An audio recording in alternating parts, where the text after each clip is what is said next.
Now, I give you guys graphing calculators so you guys can see what it looks like and get practice on your graphing calculators. Now, this next thing I want to show you guys for our last section in this chapter can really easily, much easier, whatever. You can understand it a lot better with a calculator, seeing the graphs. And so I'm starting off with something you guys know. Now, I'm calling this a function. This can also be called an equation. This one right here is definitely always an equation. I can call this one a function because you can just take the y out and write it like this in function notation. And boom, you got your function. Okay? Whenever you have an equation, if you can get it equal to 0, then you can write it like a function. So, and that's cool because if you can write it as a function, then you can graph it. Now this one, I already wrote into a function, like kind of function form. It equals 0. Now what does this mean? What if I solve for x right here, what am I going to get? And don't tell me 2. What is that? Well, here. Why don't you guys graph this right here, and then tell me what that 2 is. Very good. So once you guys see the graphs, you see that the 2 is the x-intercept. Whenever you plug 0 in for y, you get your x-intercepts. And that's what we're doing. We're going to find some x-intercepts. So here's another one. This one looks a little bit more complicated, but you guys should be used to these. You saw them a lot in Algebra 1. This is called a quadratic function. And over here, I plug 0 into the y. And you guys have solved this before. When you solve this, use a 0 property quadratic formula, or you complete the square and use square roots. I'm going to use 0 property. So I get x plus 2 and x minus 3 when I solve it. And what are my answers? -2 and +3. Okay, now take a minute and plug this into your graphing calculator to see if it matches our solution. Let's get to the stuff you're going to see tonight. Now there's a way to solve for this algebraically, but I want to show you guys using a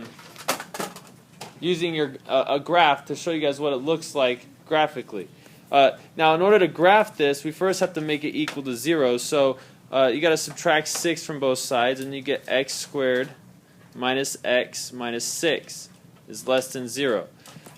Now to solve this algebraically, solve it just like as if it were an equation. So we already did that. So we know it's x minus 3 and x plus 2 equals 0. So our two x-intercepts we got were 3 and -2. And you guys remember seeing the graphs where it intersects the x-axis at 3 and -2? Well, let's go back to our function and see what our function is asking. It says x squared minus x minus 6 is less than 0. Now I could put a y right there, but this does say 0. This is saying, where does this result give you a value of 0? And if you guys were looking at your x and y axis, your results are the y axis. So where does this equal number less than 0? That's all the numbers down here, right? So look back at your graph. It looks like this at -2 and 3. Where is this function less than 0? Between 2 and 3. There's your interval notation. That's your answer. In inequality notation, you're going to say x is greater than -2 and less than 3. Now, this is if you have a graph. If you have a graph, you can see the solution. Yay. If you don't have a graph, you use something called a signed line graph. And in the book, and actually in calculus, we don't call these x-intercepts. Well, we still do, but we call them critical points. And those critical points tell you where your intervals are going to be. So this is your signed line graph. You would draw one of these, And then what you would do is you have to pick tester points. You have to pick a tester point here, and right here. It doesn't matter what number it is, it just matters that this number is less than -2. So give me a number that's less than -2. -3. Give me a number that's in between -2 and 3. Thank you for saying 0. Give me a number that is bigger than 3. 4. You can pick 5 too. It doesn't matter. Now what you're going to do is you're going to take each one of these and plug them in your original function or an inequality to see if it works.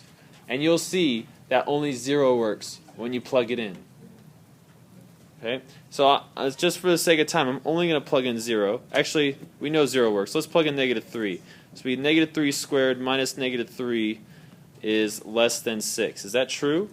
See, this is 9 plus 3 is less than 6. No, that is not true. So therefore I know that this is not part of my solution. We know that all the numbers in the middle here are part of the solution. Now 2 and 3 are not part of the solution, which is why we have parentheses here. Which is why these are not unequal, or they don't say equal to. That was a good question. This line is just the x-axis. And that's all you care about. Now, when we look at the graph, we care when this line goes below the x-axis because this says this is less than 0. If it said greater than 0, then we care about all the x values that put this result above the 0. Does that make sense? No? Like here, like if this was, let's say this was not less than, it was greater than.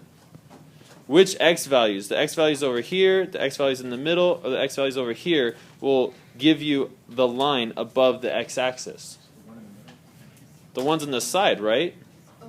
Because that's where this line goes above the x-axis. And all of these results are positive. Greater than 0 would be positive. Okay, let's look at another example. This one looks more complicated. Now, it needs to equal 0 in order for you to graph it. So I'm going to make it equal 0, and then we'll graph it.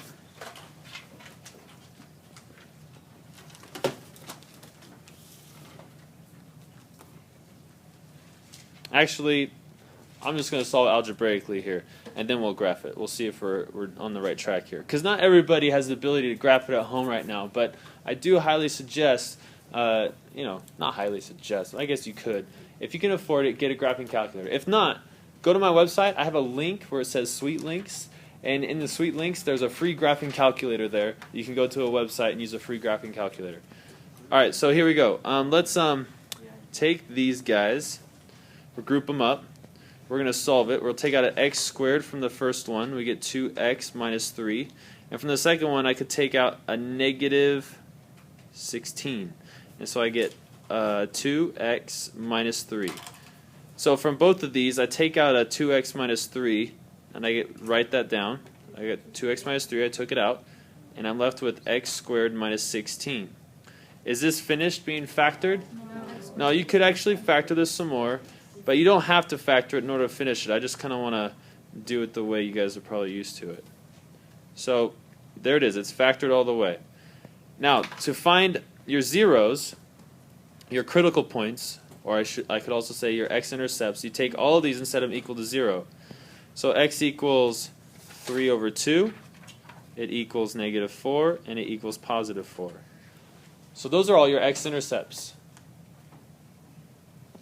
Now, how do we find our solution? Well, this says this big old function right here is greater than 0. So where is this big old function right here greater than 0? Well, we go like this.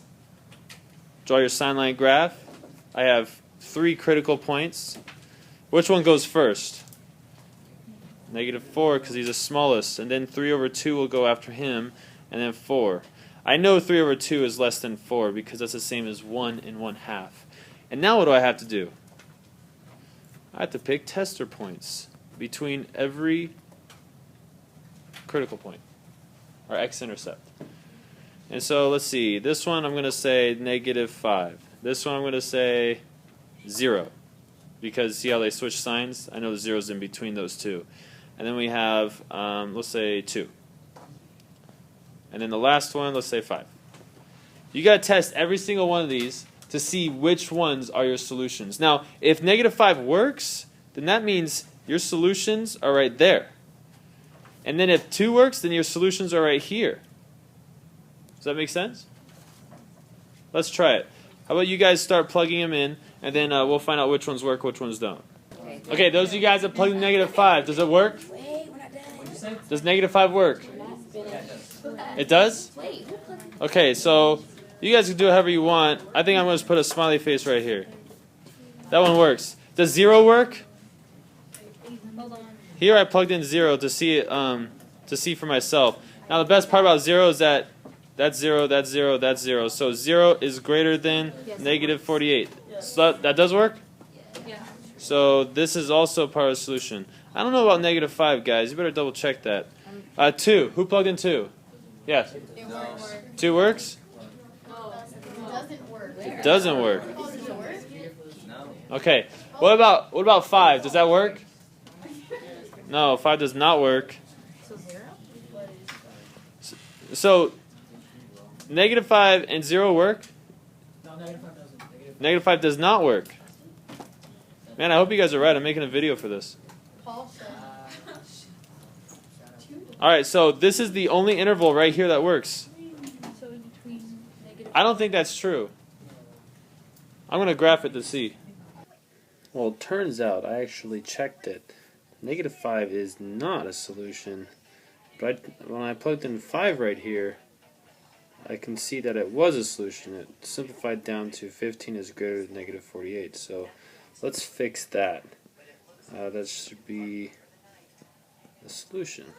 So we have 2 intervals that are solutions. We have the -4 to 3/2, -4 to 3/2 with parentheses because they're not included, union combined with the 4 to infinity. So we have 4 infinity. And that is our solution for our finished solution for example number 2. Finally, we get to our last example. Now on this one, you're going to want to find the x-intercepts and you're going to want to find the undefined values for the bottom. Now in this case, the only undefined value is x equals 5. And we find that just by setting the denominator equal to 0, you get x equals 5. And then, so that's one of our critical points. It's not an x-intercept in this case. And if you graph it, you'll see it's actually an asymptote. So if you take your graphing calculator and punch this in, make sure you put parentheses around the numerator and the denominator when you plug it in. And then you'll see that there's nothing happening on the x, or on the x equals 5 line. The x equals 5 line on the x-axis would look something like this. I mean, there wouldn't be a dotted line, but there'll be a spot like that on the graph where nothing is happening. It'll go like this or something like that. I'm not sure. I haven't actually graphed it to look. The other x-intercept, or the other critical point is going to come from setting the numerator equal to 0. Whoop, I'm sorry, I spoke wrong. You don't set the numerator equal to 0, but you do start going about solving it. And the first thing you want to do is you want to get the other side equal to 0. So we subtract 3 from both sides, you get 2x minus 7 over x minus 5 minus 3 is less than 0. So now the other side equals 0. Now there's different ways to go about doing this. You could find common denominators with these two and combine them, or you can just go ahead and multiply everything by the common denominator for both of these, and that will get rid of our fraction. Our common denominator is going to be x minus 5, because this one's just a 1, so it's whatever this is, that's going to be our common denominator. So when we multiply x minus 5 to the fraction, it just cancels out the denominator, and we're left with 2x minus 7. Then we multiply this guy to the negative 3, and we get negative 3x plus 15 is less than 0. We continue solving. We're going to get, let's see, that'll be negative 1x when I combine the two x's. 2 plus negative 3 is negative 1. And then negative 7 plus 15 will give us positive 8. I move the 8 to the other side. I get negative 8 here. And it looks like x is less than or equal to 8. Negative 8, no, I'm sorry, that should be positive 8. Positive 8 is our other critical point. So now when we look at the 5 and the negative 8, the positive 8, we have our 3 different intervals that we have to test to see if it works, or to see which one of them is true. We'll have to plug in a number from here, and from here. I'll pick 0, 6, and let's pick 10, just because 10 is easy to multiply. You can pick any number within those intervals to see if it works. So if I plug in 0, so that'll be 2 times 0 minus 7 over 0 minus 5 is less than or equal to 3. That'll be 0 minus 7, so we get negative 7 on the bottom, and negative 5 is less than or equal to 3. That's definitely true. That becomes positive, and as a mixed number, it's 1 and 2/5. That's less than 3. So it looks like this interval is good. Put a little smiley face right there, so remember that those are solutions. Now let's try the 6. When I plug in the 6, let's see, it'll be 2 times 6 minus 7 over 6 minus 5 is less than or equal to 3. This will be 12 minus 7, that would be 5, and on the bottom I get 1. 1 divided by 5 is going to be 5, and that is not less than 3. So we do not find solutions here. Now let's make some room to plug in the 10. Okay, so when I plug in the 10, I get 2 times 10 minus 7. Oops. 2 times 10 minus 7 over 10 minus 5 is less than or equal to 3. So this is 20.